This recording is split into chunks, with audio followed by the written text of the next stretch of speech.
Welcome back to the deep dive. So today we're going to talk about waiting Yeah. and not just the, waiting in line for coffee kind of waiting. Yeah. I mean, that deep, sometimes agonizing period where you are waiting for a major life shift, the turning It's point. a universal human experience, really, that space between what is and what needs to be. Exactly.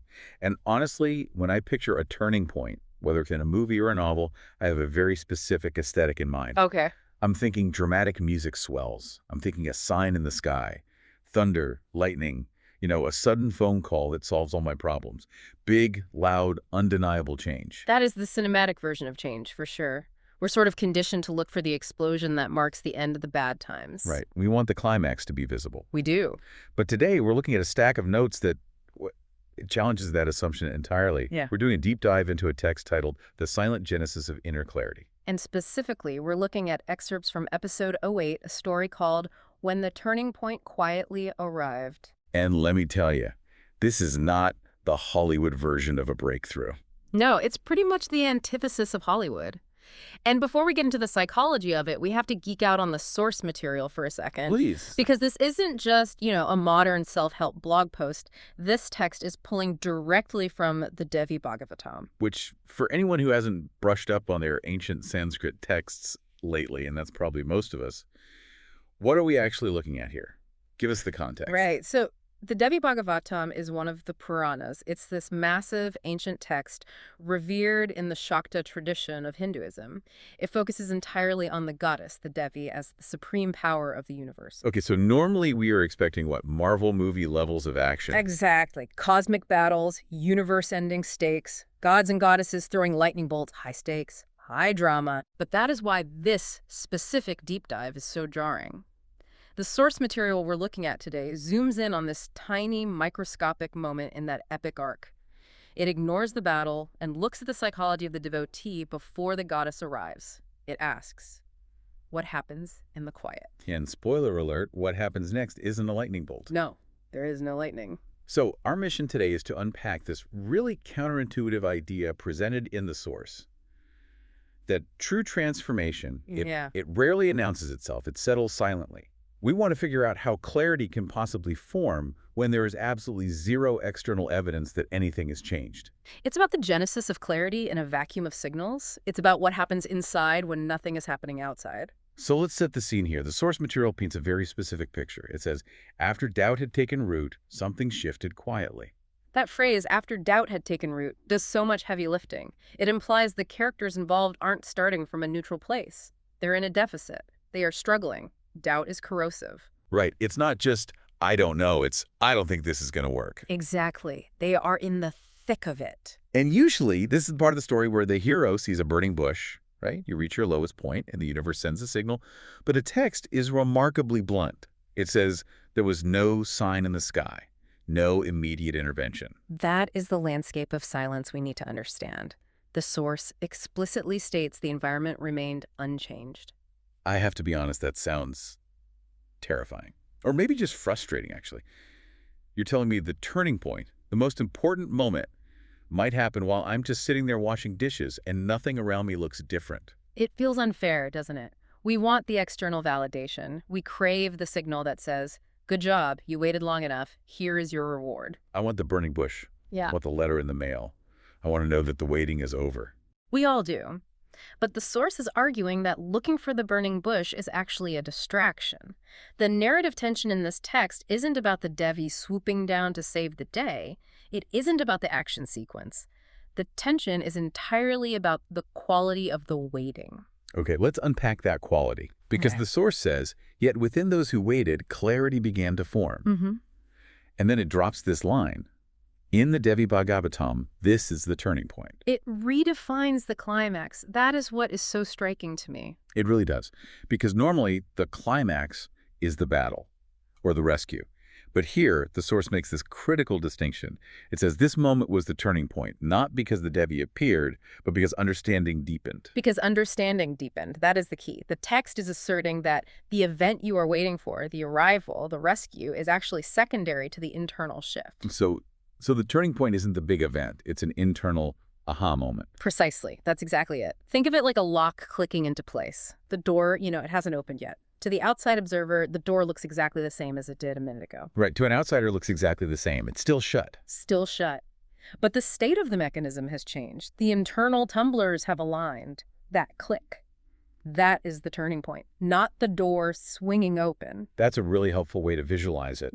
But this clarity, it's happening while the silence is still there. This isn't a reaction to good news. No, it's a generation of clarity despite the lack of news, which is incredibly difficult to do. It requires you to stop looking at the door and start looking at the lock. Which leads us to the part of this source that I found the most surprising. Yeah. And honestly, the most convicting. Yeah. It describes a change in, I guess you call it their emotional regulation, their state of being. Yes, shift in state. This is the core psychological insight of the entire piece. The text says, they no longer waited with urgency, they waited with steadiness. Let's just pause on those two words, urgency versus steadiness. Because on the surface, they might look similar. They both involve waiting for something you want, but the energy is completely different. Yeah, that stopped me in my tracks. Because usually if I really, really want something, if I'm calling out for help, I feel urgent. I feel like I need this now. And I usually think that urgency proves how much I care. If I'm not panicking, do I even really want it? That is the trap. We often mistake anxiety for passion. Urgency implies a fear that it might not happen or a desperate need to control the timeline. It's frantic. Right. It's checking your phone every 5 minutes. It's pacing the floor. Think about the difference between, say, a drowning person and a diver. Okay, I'm with you. Both are in the water. Both of them want air. Right. The drowning person is urgent. They are thrashing. They are frantic. That urgency comes from a belief that they are about to die. It consumes their energy. It blinds them. And the diver. The diver is steady. They have a regulator. They know the air is there, or they know exactly how long they can hold their breath. They're moving with purpose. The desire for air is the same, but the state is totally different. And this text is saying we usually approach our problems like the drowning person. Exactly. We think that thrashing proves we care. We think, if I worry about this 24/7, I'm working on it. But the source is brutal here. It suggests that urgency is actually a lack of trust. It's the noise of doubt. Oof, the noise of doubt. That hits home. But the source says they shifted to steadiness. Steadiness is a heavy word. It implies weight, grounding, and unshakable quality. It's almost like confidence, but deeper. It is deeper than confidence. It's alignment. The source notes that the call remained the same. This is crucial. They didn't stop wanting the Devi to appear. They didn't stop needing the resolution. The content of their desire didn't change. They didn't just give up. No. But the state of those who called had changed. The variable that shifted wasn't the external problem. It was the internal stability of the person asking. They went from thrashing to diving. The source calls this inner alignment. It says, this inner alignment marked the moment before restoration. There is a sequence of operations here that the text is proposing. We tend to think, step 1, problem. Step 2, solution arrives. Step 3, we feel better and steady. Right, that's the standard logical flow. All relax when the problem is solved. This text proposes a reverse causality. Step 1, problem. Step 2, inner alignment and steadiness. Then step 3, solution arrives. It suggests the steadiness is a prerequisite for the restoration. That is annoying. Why is it annoying? Because it puts the work back on me. I can't just wait for the sign in the sky to make me feel better. I have to find the steadiness before the sign appears. It feels like a paradox. How can I be steady when things are falling apart? It is demanding, yes. It requires us to abandon the idea that our internal state is purely a reaction to our external circumstances. It asks us to be proactive with our peace. And that brings us back to the atmosphere of the story. We talked about the silence at the beginning, the scary silence. The text circles back to it, too. It does. It revisits the silence after this internal shift has happened. It says, the silence was still present, but it no longer felt empty. This is such a beautiful distinction. Empty silence versus full silence. Okay, but help me out here. How can silence not be empty? I mean, isn't silence literally the absence of noise? Well, acoustically, yes, but experientially, no. Give me an example. Okay, think about an empty house. Just a void. That feels lonely. That's empty silence. It's defined by what is missing. It screams, nobody is here. Okay, I get that. Now think about a concert hall right before the orchestra starts to play.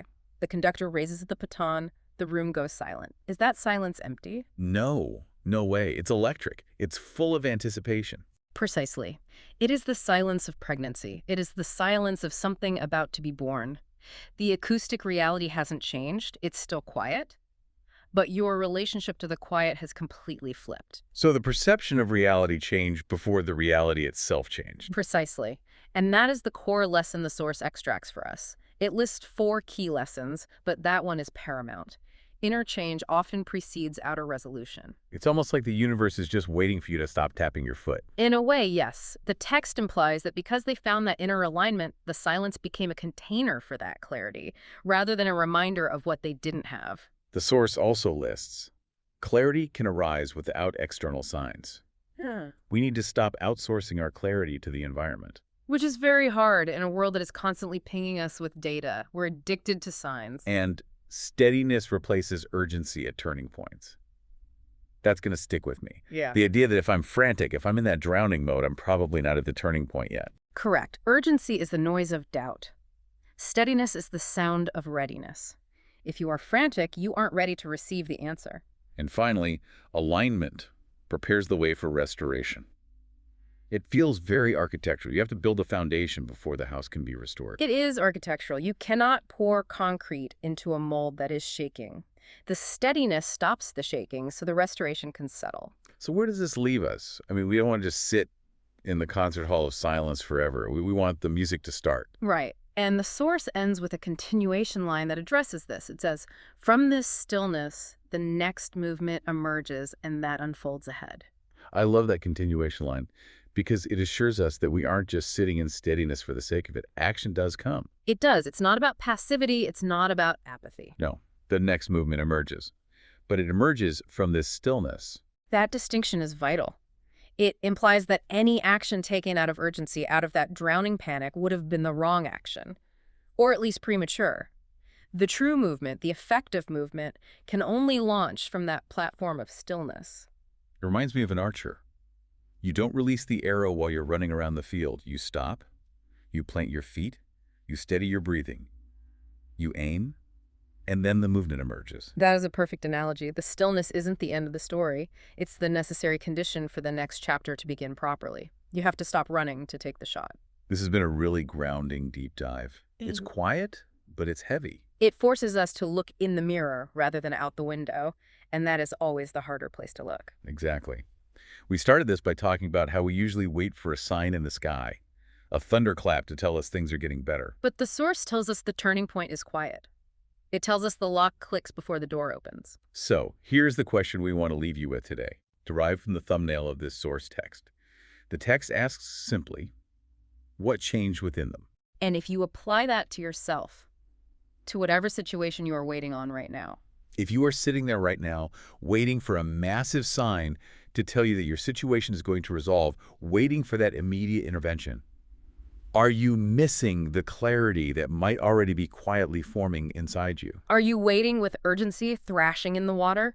Or are you waiting with steadiness, ready for the music to start? That's the turning point. Thanks for listening to this deep dive. We'll see you next time.